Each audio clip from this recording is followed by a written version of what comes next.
Let's pull out our hymnals to page 243. What we're going to do tonight is we're going to go through the Thanksgiving for Life. We're not going to sing Psalm 141. Maybe, it just depends on how the Spirit moves us. Maybe when we get to the end of the service, we'll sing the Magnificat. That would be enjoyable. But, okay, folks, let's rise and let's begin, page 243. I got to give myself a note, otherwise who knows where we'll be.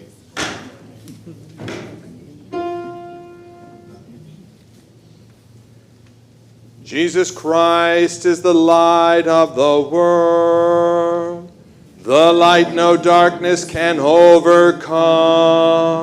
Stay with us, Lord, for it is evening, and the day is almost over.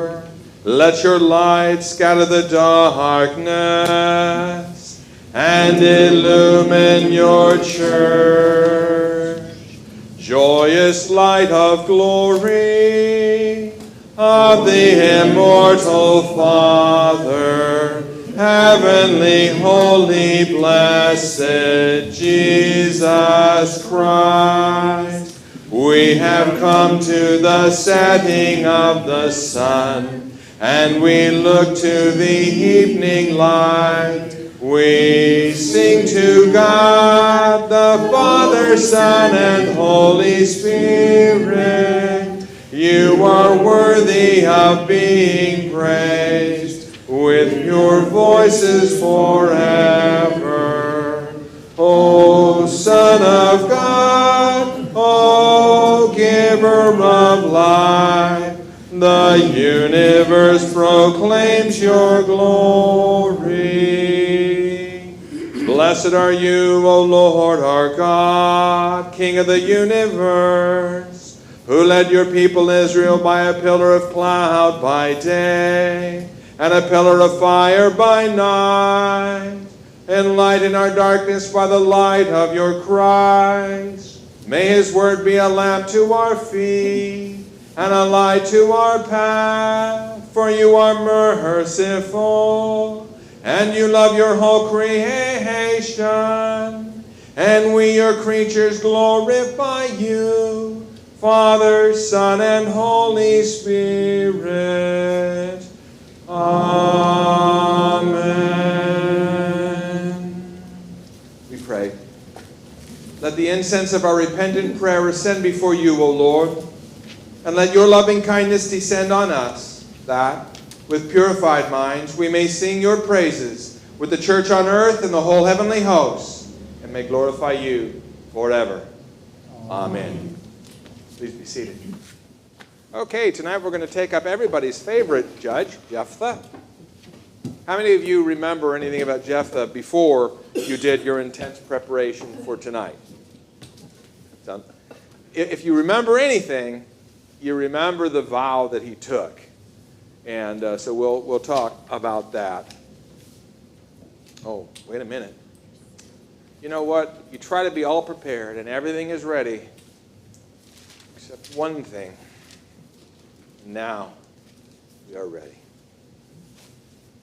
Okay, very quickly. Among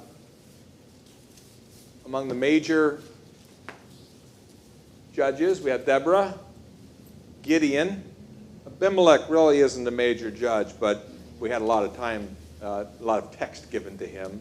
Then we have two little minor judges, which is going to begin our reading tonight. Then Jephthah, and then we have three little minor judges, and then Samson. So Deborah, Gideon,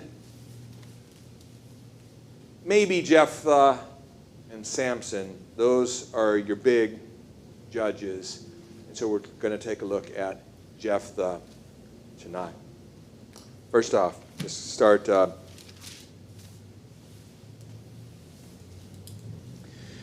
in chapter 10, verse 6. I'm just going to read a little bit, and we'll talk. This is the setup. The people of Israel again did what was evil in the sight of the Lord, and served the Baals and the Asheroth, the gods of Syria, the gods of Sidon, the gods of Moab, the gods of the Ammonites and the gods of the Philistines. And they forsook the Lord and did not serve him. That's verse 6. And that's the standard beginning of things spiraling downhill. So the anger of the Lord was kindled against Israel, and he sold them into the hand of the Philistines and into the hand of the Ammonites. Now, the Ammonites, our story tonight is going to deal with the Ammonites.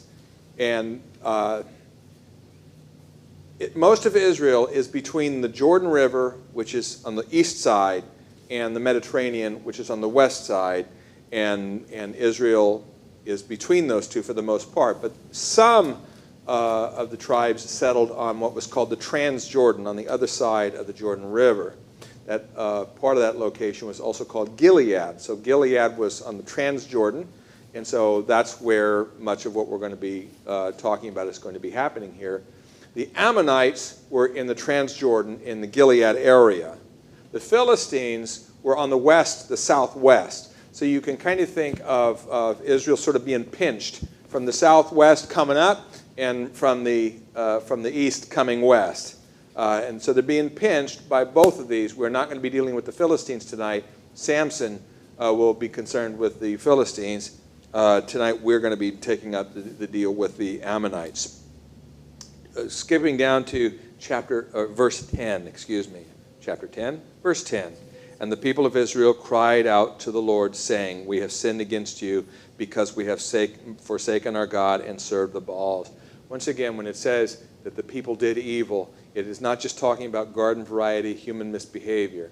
It's talking about the supreme kind of misbehavior that God's people do, and that is they go running after other gods. So they admit this, and verse 11 says, and the Lord said to the people of Israel. Now, this is interesting. We had a little speech by God who, at the beginning of Gideon, for the setup of Gideon, where the Lord sent an angel and basically said, look, I told you you needed to drive these people out. You didn't drive them out. Now they're a snare to you, just like I said. Now we're going to have a similar exchange, but see, it's going to go a little bit further. Verse 11 says, and the Lord said to the people of Israel, did I not save you from the Egyptians and from the Amorites? By the way, Amorite is different than Ammonite. Okay, they sound the same, but they're different. To make it more hopeless, the Amorites were in a similar place, location, as the Ammonites. Right. But did I not save you from them? And the Ammonites, and from the Philistines, the Sidonians also, and the Amalekites, and the Maonites oppressed you, and you cried out to me, and I saved you out of their hand. Yet you have forsaken me and served other gods. Therefore, I will save you no more. Okay. So what we have in this pattern in Judges is, while we talk about it being a cycle, keeps going round and round and round, I don't want to give the impression that it keeps coming back to the same place. It's going round and downhill. Okay, so it's doing both. So now the Lord is expressing some exasperation. We were talking about upcoming Mother's Day and the loving ways that our various mothers disciplined us. And some of what the Lord is doing here sounds a little bit like a parent saying, now did I not do this? And didn't you promise? And then now you've done it again. So this is kind of what this sounds like. Verse 13, yet you have forsaken me, served other gods, therefore I will save you no more. Go and cry out to the gods whom you have chosen. Let them save you in the time of your distress. Now that little comment, that little piece of rhetoric will be used again a number of times by the prophets, who, as the clouds of judgment were gathering over Israel, essentially they would say, look, you've chosen these other gods, call out to them. You want them to save you? Call out to them. And the people of Israel said to the Lord, we have sinned. Do to us whatever seems good to you. Only please deliver us this day. So they put away the foreign gods from among them, the idols. They packed them away and served the Lord. And he became impatient over the misery of Israel. So this is kind of interesting, isn't it? First, he's impatient with them because they keep going after other gods.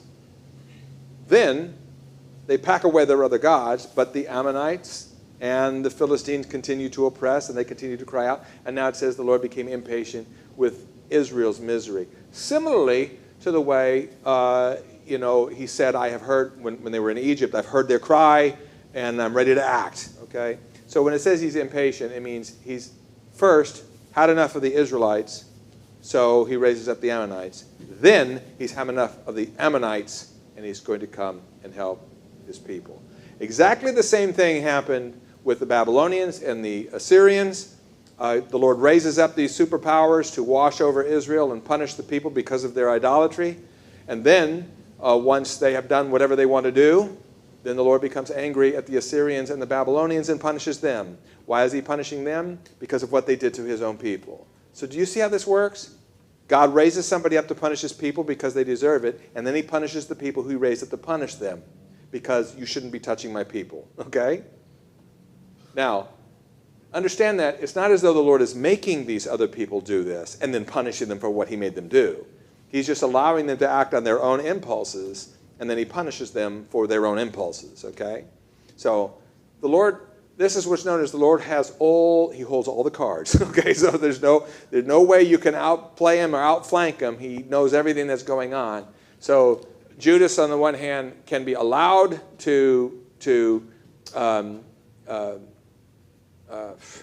be a traitor and turn over the Lord, and thereby perform an important service.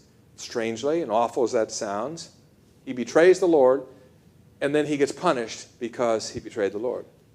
Okay? So the Lord can use evil, and does. He doesn't cause the evil. He doesn't make you do it, but he will employ the deeds of evil people to accomplish ultimately what is good. Verse 17, then the Ammonites called to arms, and they encamped in Gilead. So this is all happening on the Transjordan. The Ammonites are getting ready, and they're encroaching. Now, chapter 11, verse 1.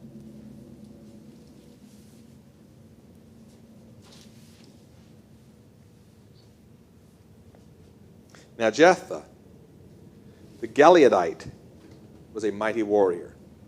That sounds like Gideon, right?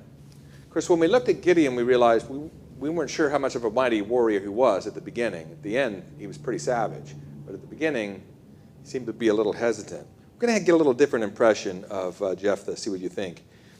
Gilead was the father of Jephthah. So his father's name was Gilead, and he lives in Gilead. I'm sorry, but that's the way real life sometimes works, okay? And Gilead was the father of Jephthah. I'm sorry, I skipped. He was a mighty warrior, but he was the son of a prostitute. I skipped that over. Now, when we teach this in Sunday school, if you do teach this in Sunday school, you probably do skip that over, all right? But he was. So what does that say? Does that bother us, that he would be of such low estate? It's kind of a common theme, that the Lord selects those who seem to be least deserving, and he uses whatever is at his disposal. So the fact that he was the offspring of a prostitute in and of itself doesn't mean that the Lord won't or can't use him. And Gilead's wife also bore him sons. So here's the problem. Gilead visited a prostitute. This produced Jephthah. But he also had a wife, and therefore he had sons, and therefore Jephthah had half-brothers. And when his wife's sons grew up, they drove Jephthah out and said to him, "You shall not have an inheritance with our father's house, for you are the son of another woman." Then Jephthah fled from his brothers and lived in the land of Tob, which is quite a ways away, and worthless fellows collected around Jephthah and went out with him. Now, what kind of a fellow do you think Jephthah was? He's driven out, and he's surrounded by worthless fellows. Exile? Seems like kind of a thug to me. Hang around with people who lie, cheat, and steal. Right, and why would he do that? No one else would be around him? Well, he's a social outcast. It makes him feel comfortable with life. Well, and maybe because those are the only people that will be with him too. So, and he may be just like them in some regards. So, at any rate, the thing is, we should have the impression here that Jephthah is not a refined individual, okay? And now when it says a mighty warrior, we kind of believe that he might be, sort of like the boy named Sue. I mean, you just grow up tough if you've got to deal with things like this. This guy has been thrown out of his own house and thrown out of his own village. Understand, it's not just the brothers that tell him to go away. Okay? It's his whole household, and the household is much bigger than just mom and dad and the little siblings. The village is basically asked Jephthah to go. Okay? So he goes. And Jephthah learns how to take care of himself quite nicely, thank you, even if it's maybe a little bit unsavory for how, maybe the rest of us would like to do business. But, it turns out that the tables get turned. Verse 4, after a time, the Ammonites made war against Israel. And when the Ammonites made war against Israel, the elders of Gilead went to bring Jephthah from the land of Tob. Now, why would they do that? They needed a tough guy. And they knew he was tough. Okay? So there's no doubt that he had a reputation and it had been well earned. And so this guy, sometimes what you need is a tough guy. It may not be the guy you want over for dinner, but sometimes you need a tough guy, and they needed a tough guy. So they go and get him. And they said to Jephthah, come and be our leader. That is, lead us in battle, that we may fight with the Ammonites. But Jephthah said to the elders of Gilead, did you not hate me and drive me out of my father's house? So it's not just his brothers, it's the village. Okay? Isn't that what you did? Why have you come to me now when you are in distress? So this is a delicate situation if you are one of the elders of Gilead and you need his help and you realize sometimes, never do an enemy a small injury, right? Because sometimes it'll come back to get you.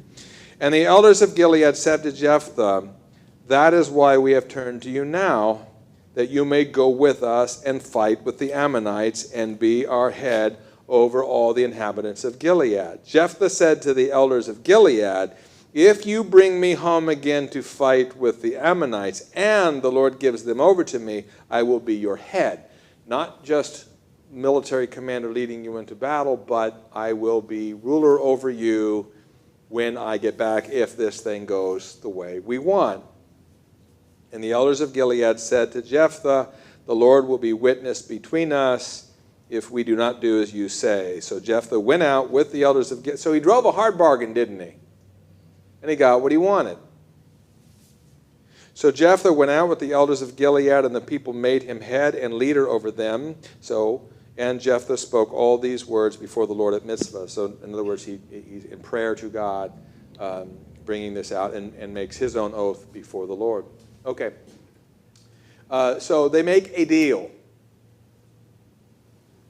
Now, in the past, who raised up the judges? God. God raised them up. Is there any mention of God here? We have Jephthah, who's had a background, and then Jephthah, who is needed by the Gileadites, and then Jephthah and the elders of Gilead negotiate, and they make him leader, and so now he's leader. There's no mention of the Lord in any of this so far. Now, I'm not saying the Lord isn't involved in this. I'm just saying, note the difference between Gideon, when it was very clear from the very beginning, and Deborah was very clear from the very beginning, the Lord is raising these people up. And now here we have, it's subtle, but he seems to have raised himself up, and the people of Gideon have raised him up as well. Then Jephthah sent messengers to the king of the Ammonites and said, so he's going to send an emissary. What do you have against me that you have come to fight against my land? So that's Jephthah's question to the king of the Ammonites. And the king of the Ammonites answered the messengers of Jephthah, because Israel, on coming up from Egypt, took away my land. From the Arnon to the Jabbok, there's a river north and south that runs into the Jordan River. So they're saying, we had that land. That land was ours. This land of Gideon, that was ours. And you guys took it up to the Jordan. Now, therefore, restore it peaceably. So the king of the Ammonites says, look, that was our land. You guys came up out of Egypt and took it from us. We want it back. That's why we're here. Give it back to us peacefully, and that'll be fine, okay? Jephthah again sent messengers to the king of the Ammonites and said to him, thus says Jephthah, Israel did not take away the land of Moab or the land of the Ammonites. But when they came up from Egypt, Israel went through the wilderness to the Red Sea and came to Kadesh, which is south. Israel then sent messengers to the king of Edom, which is south of this spot. Edom and Moab are south of Gilead, okay? So, and Kadesh is even further south. So get the picture that they've come out of Egypt, they've come here, and then they're going to swing around up here like this, and Edom and Moab are in between. So he's describing what the Israelites did when coming out of Egypt. And they came up from Egypt. Israel went through the wilderness to the Red Sea and came to Kadesh. Israel sent messengers to the king of Edom, saying, "Please let us pass through your land." But the king of Edom would not listen. And they also sent a message also to the king of Moab, but he would not consent. So Israel remained at Kadesh. Then they journeyed through the wilderness and went around the land of Edom and the land of Moab, and arrived on the east side of the land of Moab and camped on the other side of the Arnon. So in other words, in Gilead. Okay? We went all the way around because Edom and Moab wouldn't let us go through. But they did not enter the territory of Moab, for the Arnon was the boundary of Moab, and we were north of that river. Israel then sent messengers to Sihon, king of the Amorites. The Amorites were in Gilead. Sihon was the king of the Amorites. The king at Heshbon, that's where the city was, there in Gilead. And Israel said to him, "Please let us pass through your land to our country." But Sihon did not trust Israel to pass through his territory. So Sihon gathered all his people together and encamped at Jahaz and fought with Israel. And the Lord, the God of Israel, gave Sihon and all his people into the hand of Israel, and they defeated him. So Israel took possession of all the land of the Amorites who inhabited that country. And they took possession of all the territory of the Amorites, from the Arnon to the Jabbok, from the wilderness to the Jordan. In other words, we didn't take your land, we took the land of the Amorites. By the way, all that is just related there, you can go back to Numbers and back to, and it's all there. All that is described happened there, in addition to the capture of Sihon and Og and all that kind of stuff. All that was going on early on. This is an accurate recounting of what Moses had recorded in the Pentateuch. And we'll come back to that in a minute.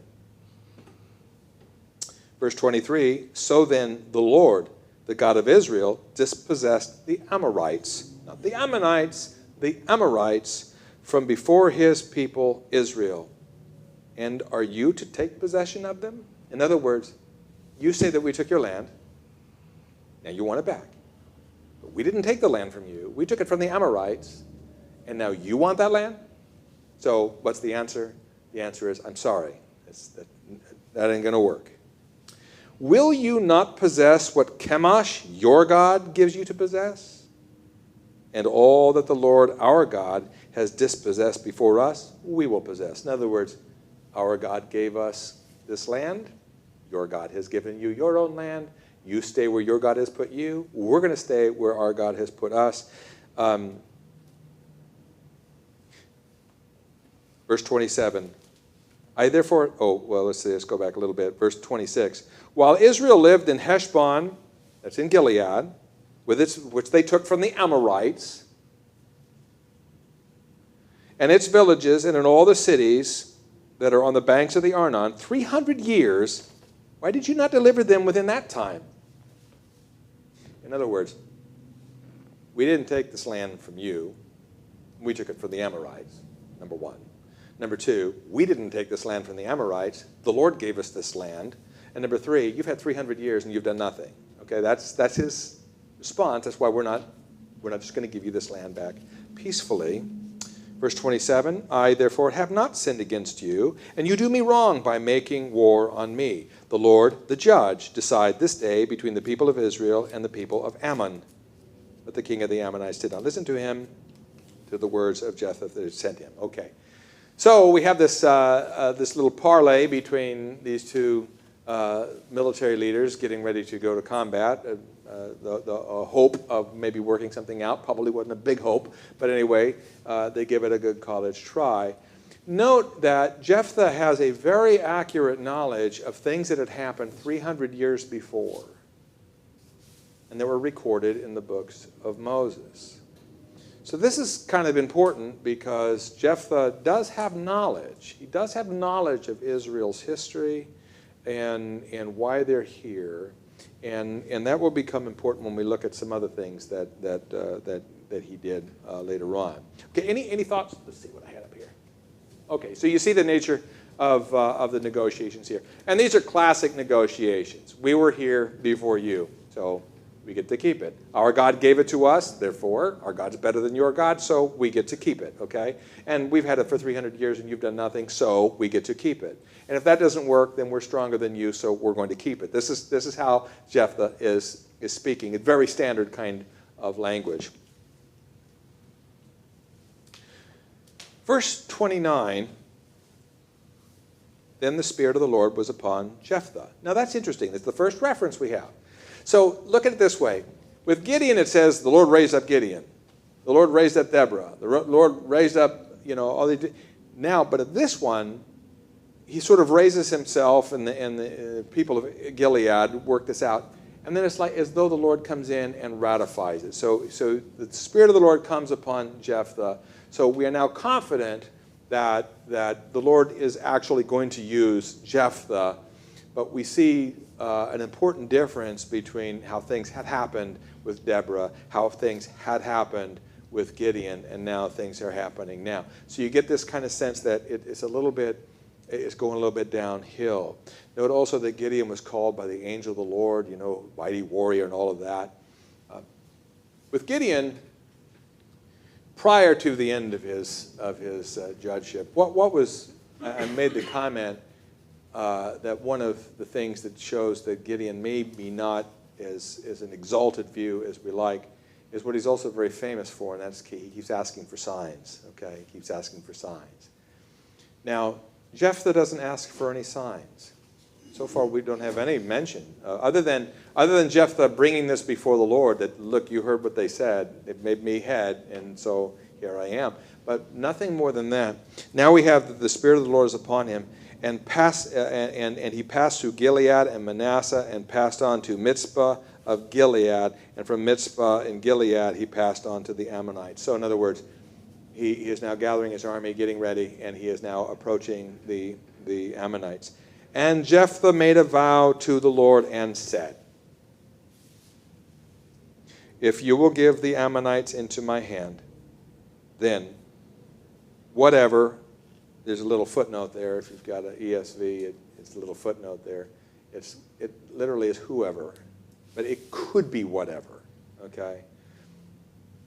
Whoever or whatever comes out from the doors of my house to meet me when I return in peace from the Ammonites shall be the Lord's, and I will offer, it says it, there's another little footnote, literally says he.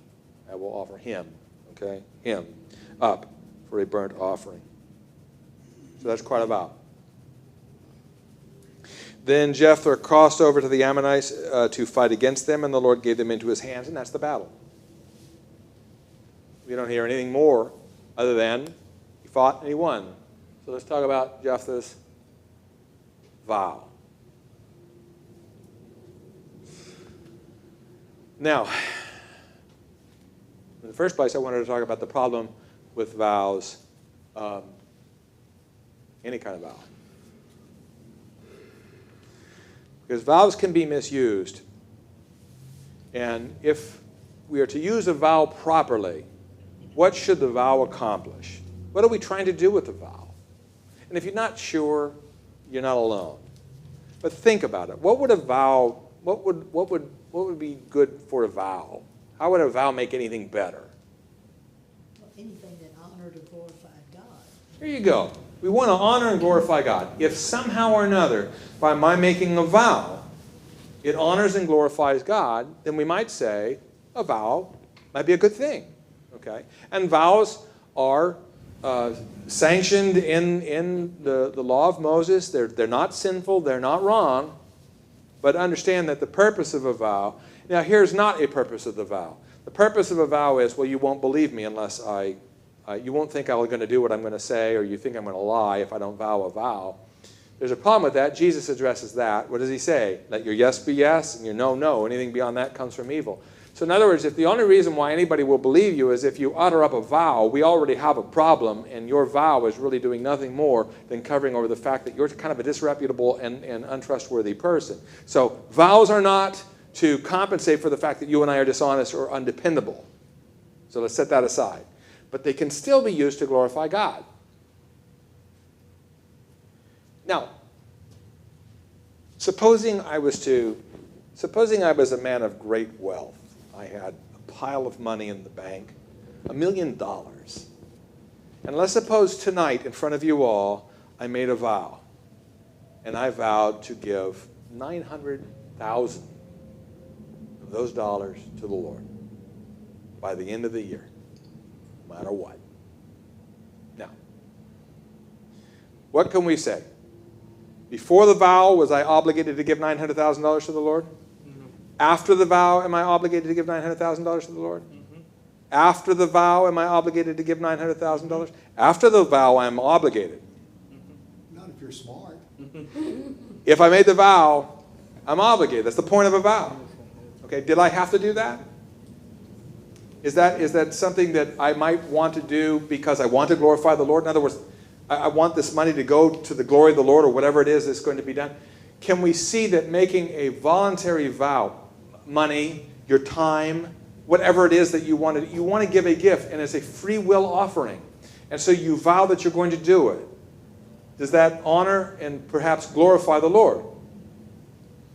Could. It could. So, I mean, granted, if I'm doing it because what I really want is you all to say, "Ooh, isn't he a..." Now, that would be a different matter, but it could be quite honest and quite decent, and I want to give the Lord a gift. And so I just tell you, I'm going to do it. And it's a vow in front of everybody, and now I'm obligated to do it, okay? So that could be done in a proper way.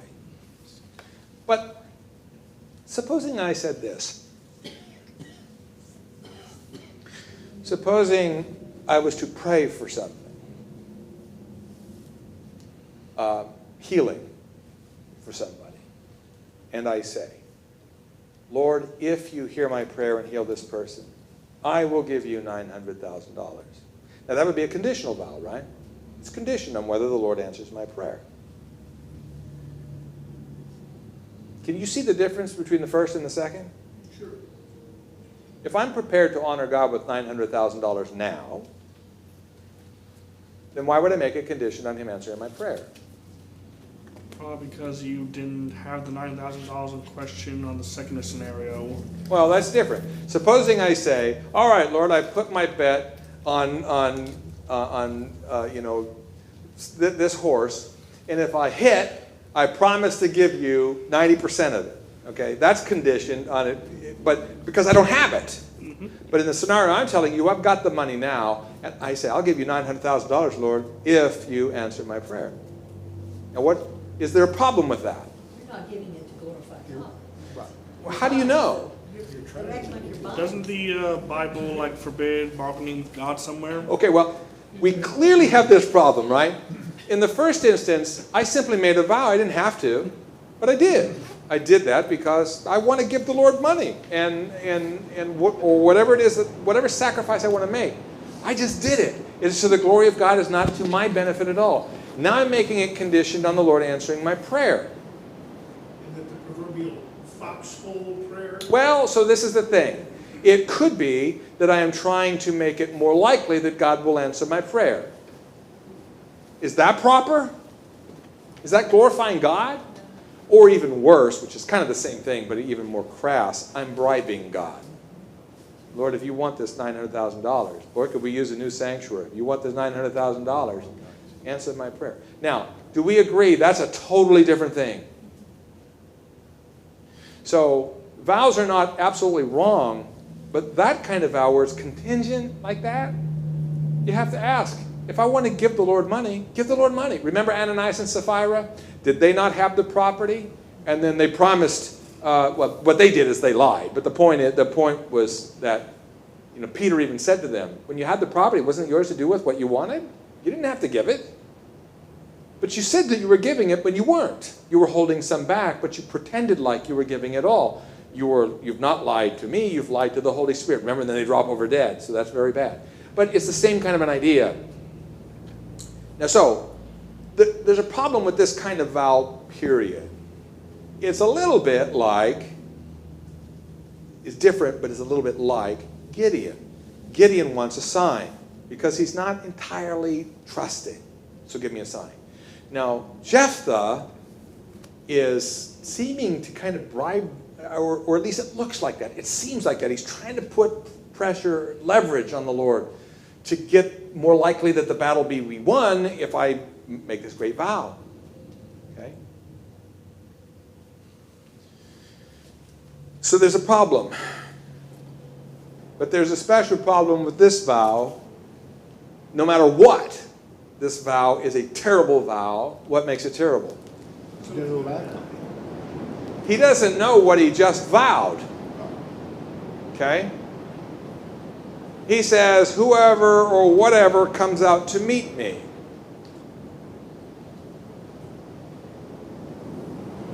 And the pronouns were all masculine. He has no sons. He has no sons. It is clear that Jephthah did not imagine what was going to happen would happen.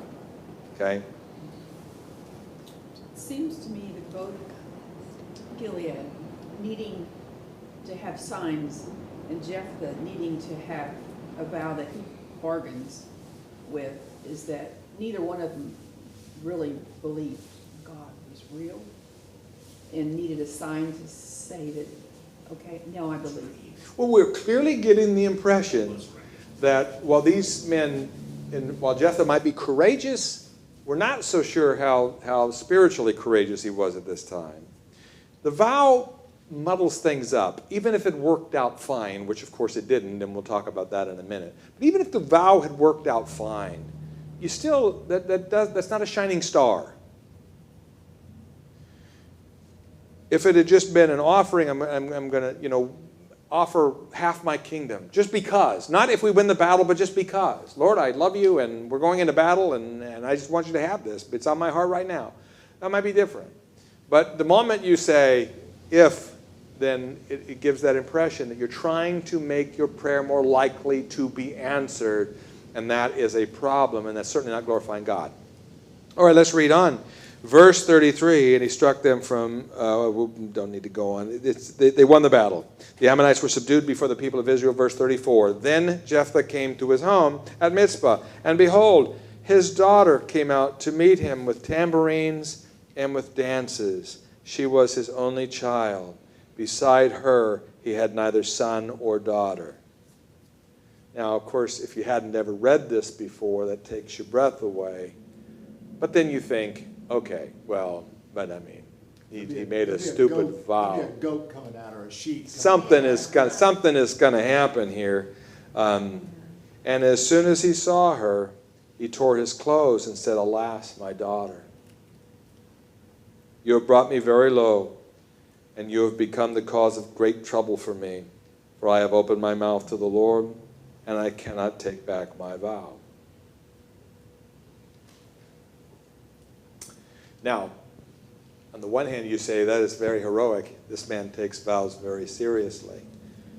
On the other hand, can you vow to sin? If you vow to sin, are you bound to keep that vow? He has just made a vow that, if he keeps this vow, will result in a burnt offering of his own daughter to a God who says, you will not do such an abomination. So now what? Now, one thing we might say is, okay, well, you've already blown it, Jephthah, by making that vow to begin with. You've already blown it.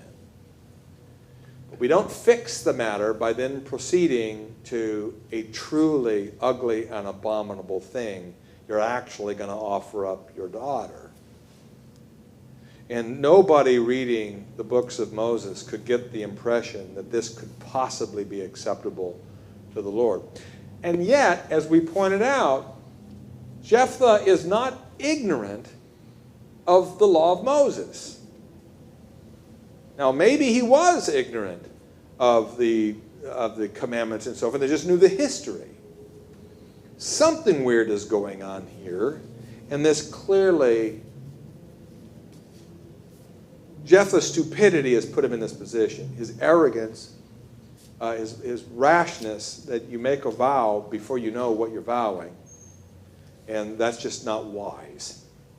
But now that it's turned out so poorly, it's like I'll tell folks, or tell myself, you say, well, I would like to bring an offering before the Lord, but I can't afford it. How can I can't afford it? Well, it's because I already spent all my money. Okay, it's already spent. All my credit cards are up to the limit, and so I don't have anything left.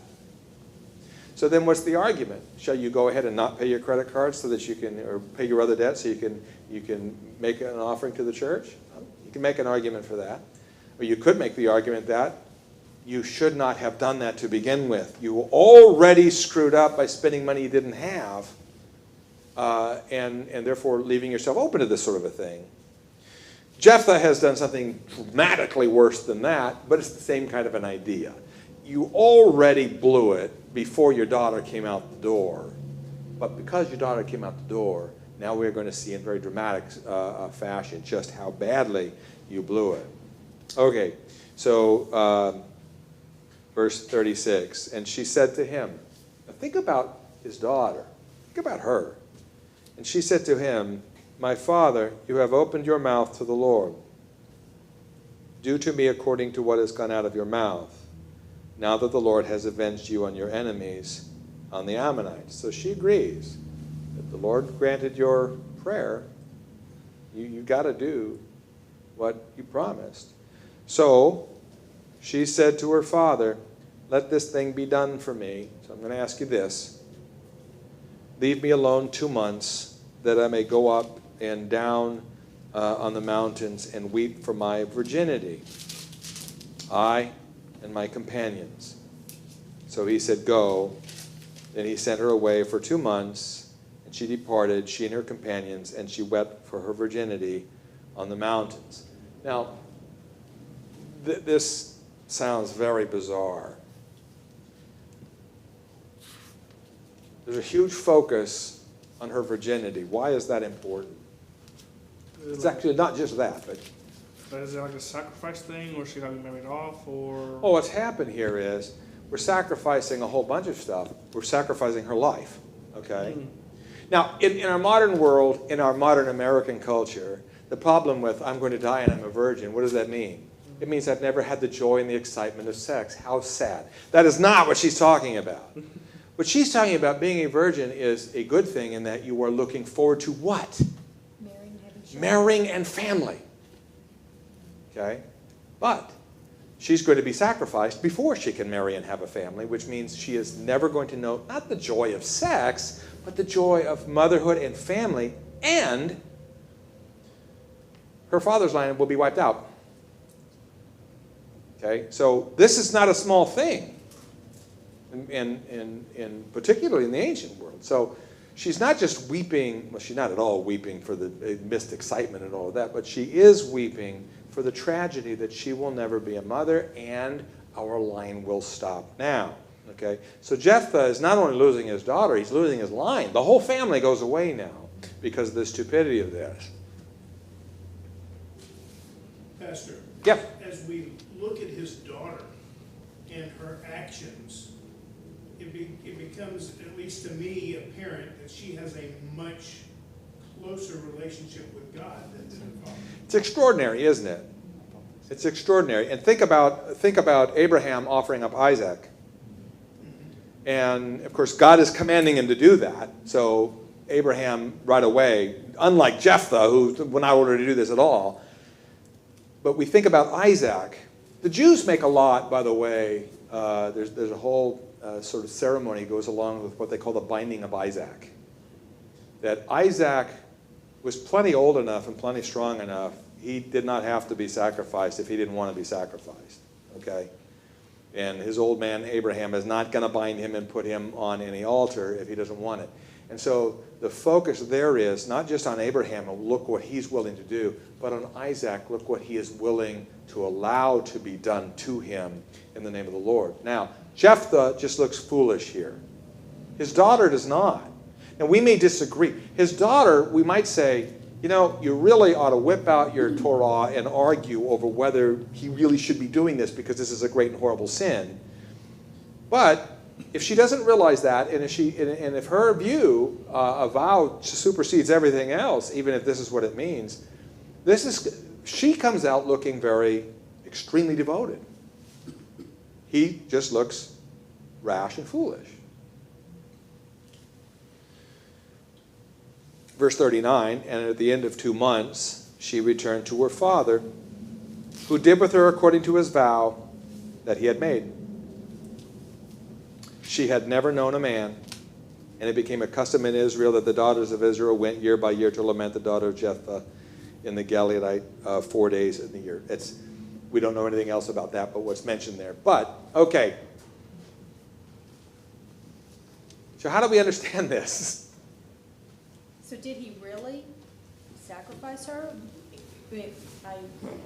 her life, or was it just the fact that she gave her life and the fact that she would never marry and never have children?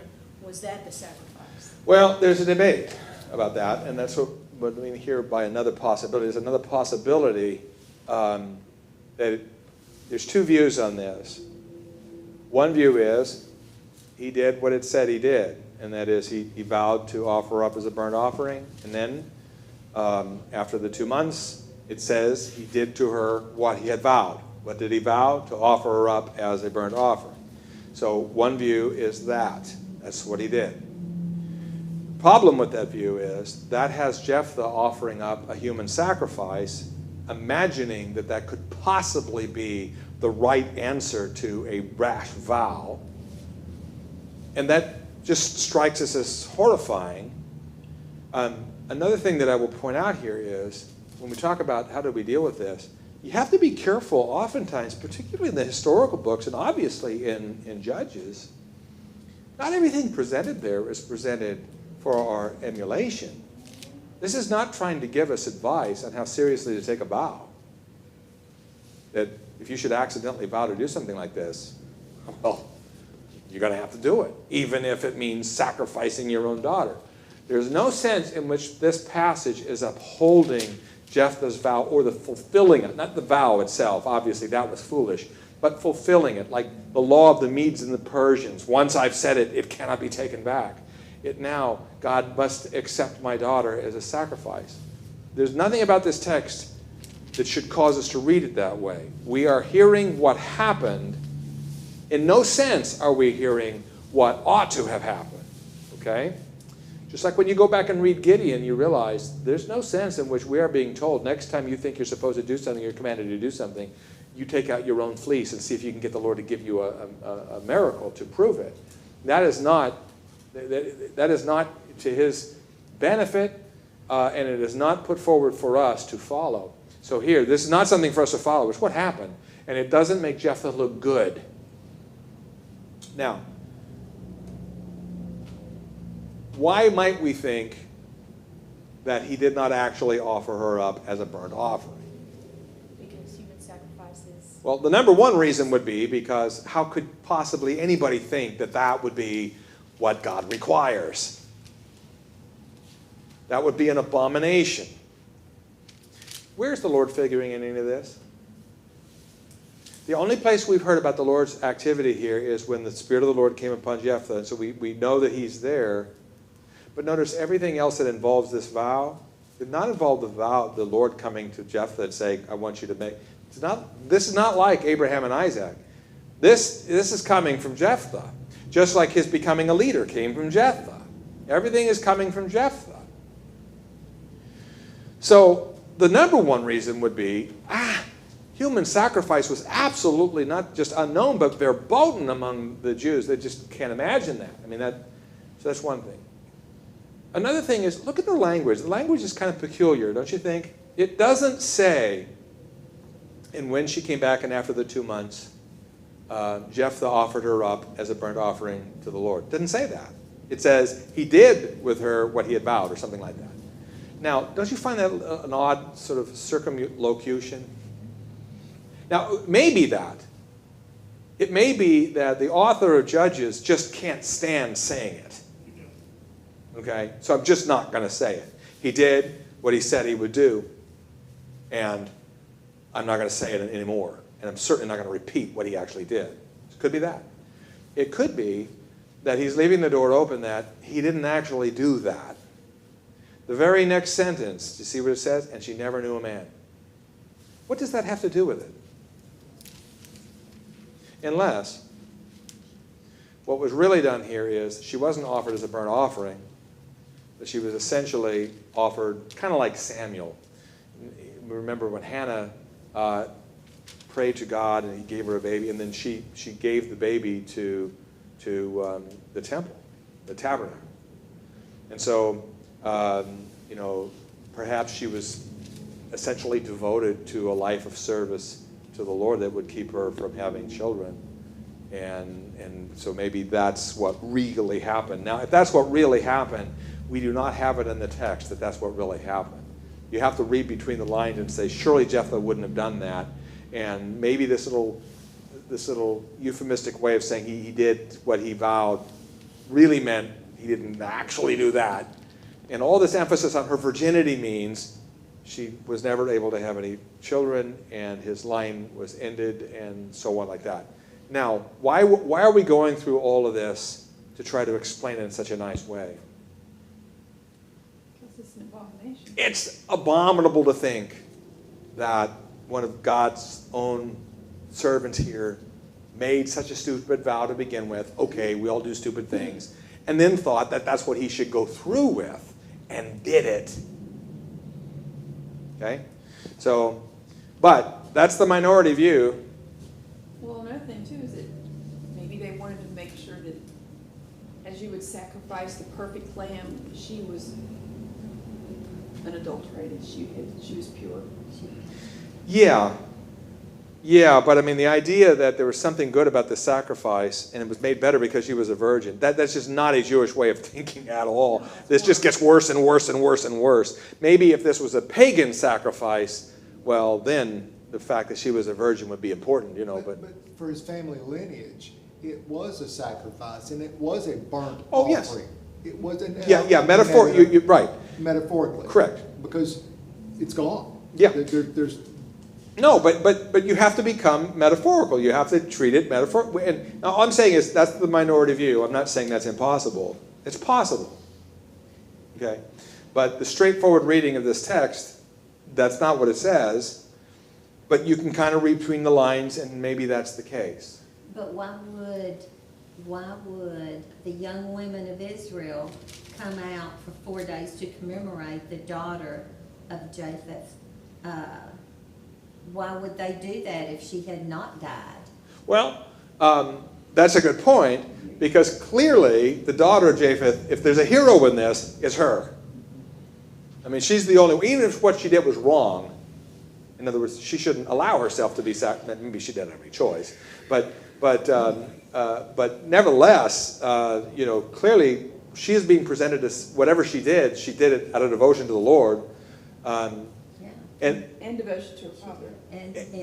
Right, and so these women are going out there and they are celebrating this extraordinary act of devotion and obedience, which would be harder to explain if she was a servant in the tabernacle or a servant in some other way to the Lord.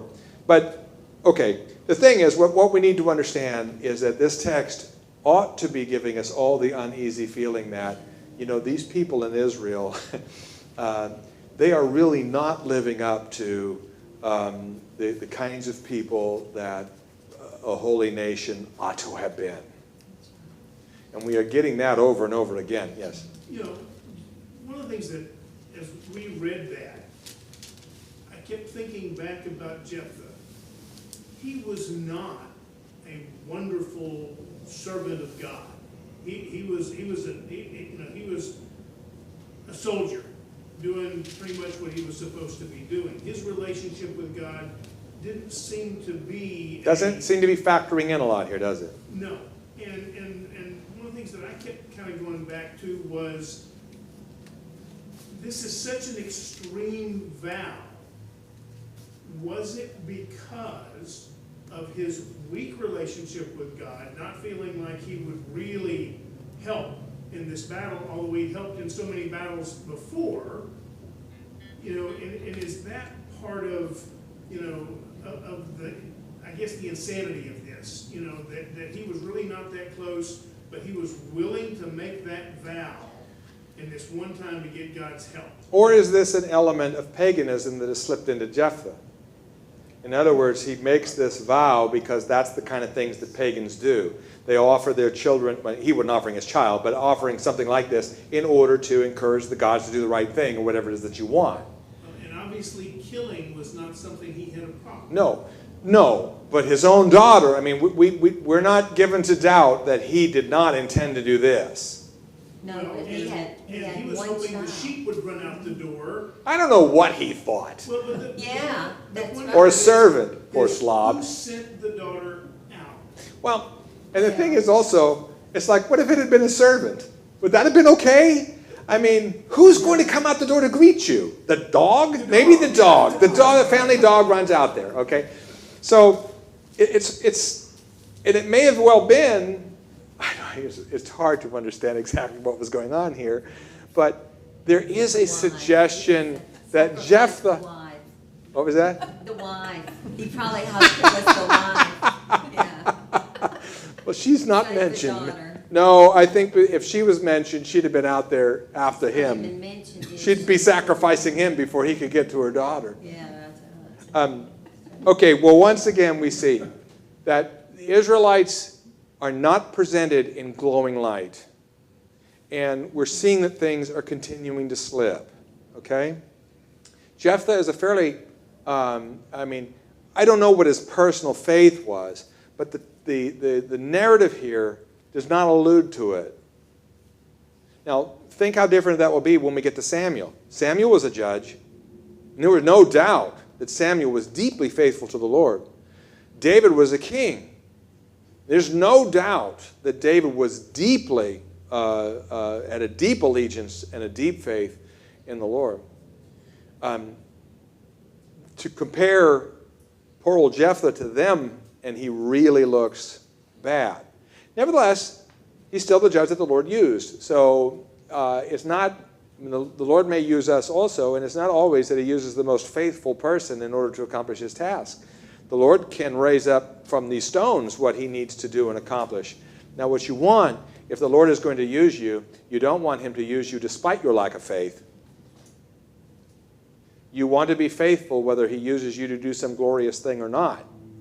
You just want to be faithful. And then however he uses you, whether for great things or small, things that you see or things that you don't, things that others recognize or things that others don't, you are faithful one way or the other. If you're faithless, God still may use you. He may use you to do great things. You may become a very famous person. You may actually cure cancer, okay? And God may work that through you. That does not say anything necessarily about whether you belong to him or whether you're faithful at all. So we don't want to consign Jephthah to hell either. We just don't know. And the point is, the text is leaving it ambiguous. Now, remember what happened after Gideon won his battle over the Midianites. We had some skirmishes between Gideon and some of the towns. Remember, some vengeance and so forth that would happen among the Israelites. Now, chapter 12, verse 1. See if you remember this. The men of Ephraim were called to arms, and they crossed to Zaphon and said to Jephthah. Remember, it was the Ephraimites that were upset at Gideon that he didn't call them out to help fight against the Midianites until the battle was already done. Remember, Gideon was reduced to 300 people, and he never called the Ephraimites. And they were mad. They wanted to take part in the glories of the battle and be numbered among great victors. And so they were mad at Gideon, and Gideon soothed them with a soft word. And now the Ephraimites are angry again. Why did you cross and fight against the Ammonites and did not call us to go with you? We will burn your house over you with fire. So they were very unhappy. And Jephthah said to them, I and my people had a great dispute with the Ammonites, and when I called you, you did not save me from their hand. Nothing is said about him calling them. So that doesn't mean he didn't call them. It just means it's not recorded. But anyway, this is his excuse. I called you and you didn't come. And when I saw that you would not save me, I took my life in my hand and crossed over against the Ammonites, and the Lord gave them into my hand. This does not sound like we're giving all glory to God, does it? I took my life, I went and fought, and so why then, why then have you come up to me this day to fight against me? Then Jephthah gathered all the men of Gilead and fought with Ephraim. So now we have another civil battle going on involving Ephraim and now Gilead. And the men of Gilead struck Ephraim because they said, you are fugitives of Ephraim, you Gileadites, in the midst of Ephraim and Manasseh. What that means is you Gileadites. Gilead was in a region of Ephraim and Manasseh, okay? These are the two half-sons of Joseph. And so, in other words, you're not really even a tribe. And you're off doing your own thing here. Now, this next part is a little funny, I guess. A little funny, depends on which side you're on. And the Gileadites captured the fords of the Jordan against the Ephraimites. So they in other words, they're trapping them again. They keep using these rivers to trap their enemies. And when any of the fugitives of Ephraim said, let's go over, the men of Gilead said to them. So in other words, they're trying to sneak back. The Ephraimites are trying to sneak back to Ephraim. They're trying to go across the river. The Gileadites are trying to stop and figure out who's who. The men of Gilead said to them, are you an Ephraimite? Because they can't tell by looking. When he said no, they said to him, then say Shibboleth. And he said, Sibboleth, for he could not pronounce it right. And they seized him and slaughtered him at the fords of the Jordan. At that time, 42,000 Ephraimites fell. In other words, that was the test that they used to find out if you're from Ephraim, you couldn't say Shibboleth. You would say Sibboleth. And if you said Sibboleth, too bad for you, okay? So, again, there's an amusing story from today's point of view. If you're one of the 42,000, not so great. But another interesting situation where, okay, the Lord uses Jephthah to win a victory over the Ammonites. The Ammonites were foreigners and enemies. But no sooner are they vanquished than what happens among the tribes of Israel. They're squabbling and they're fighting amongst themselves, okay? We saw this after Gideon. All of Abimelech was nothing but that sort of a stuff, okay? So we see that the sons of Israel are not getting along very well, okay? And that also is sort of indicating the nature of life in the Holy Land. Well, I better quit now because we have time if I quit now. So let's go ahead and discontinue the live stream. We'll take a little time to talk about prayers.